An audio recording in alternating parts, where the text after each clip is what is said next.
नमस्कार देवी और सज्जनों, आज नवरात्रि के छठे दिन हम आपको माता रानी के छठे रूप माँ कात्यायनी की कथा सुनाएंगे। सज्जनों, अगर आपने यह कथा ध्यानपूर्वक सुन ली तो माँ कात्यायनी की कृपा दृष्टि आपके ऊपर सदा बनी रहेगी। सज्जनों, धार्मिक, आध्यात्मिक, पौराणिक कथा प्रसंग रोज सुनने के लिए चैनल को सब्सक्राइब जरूर कर लें।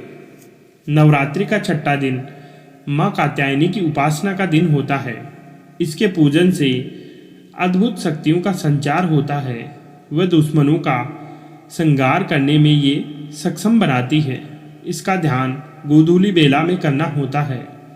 प्रत्येक सर्वसाधारण के लिए आराधना योग्य यह श्लोक सरल और स्पष्ट है।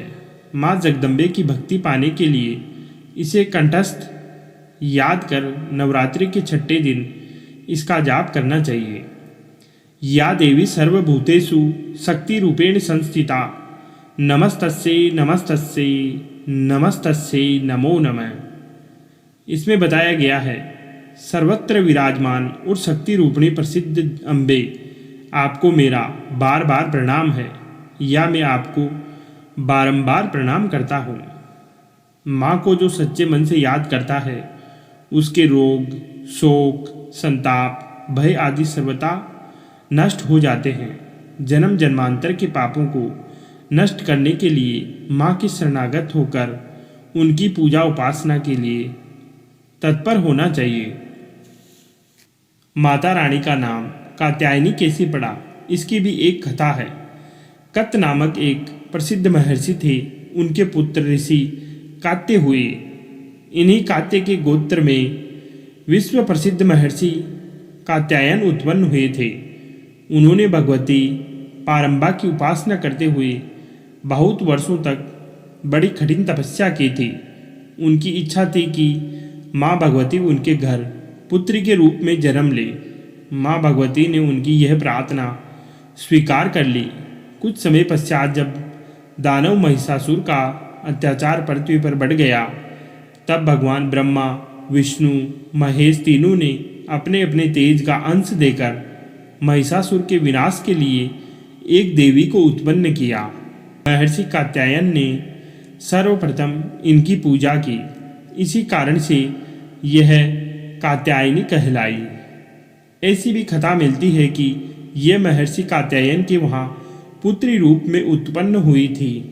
अश्विनी कृष्ण चतुर्दशी को जन्म लेकर सुक्त सप्तमी, अष्टमी तथा नवमी तक 3 दिन इन्होंने कात्यायन ऋषि की पूजा ग्रहण कर दसवीं को महिषासुर का वध किया था। माँ कात्यायनी अमोघ फलदायिनी है। भगवान कृष्ण को पति रूप में पाने के लिए वज्र की गोपियों ने इन्हीं की पूजा कालिंदी यमुना के तट पर की थी।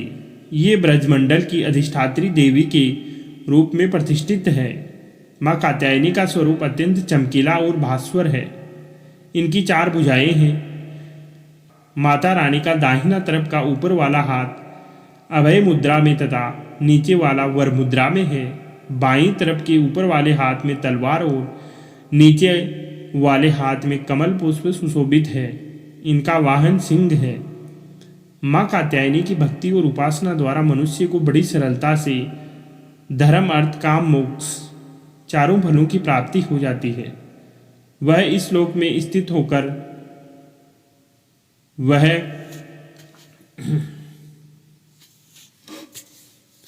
वह इस लोक में स्थित रहकर भी अलौकिक तेज और प्रभाव से युक्त हो जाता है।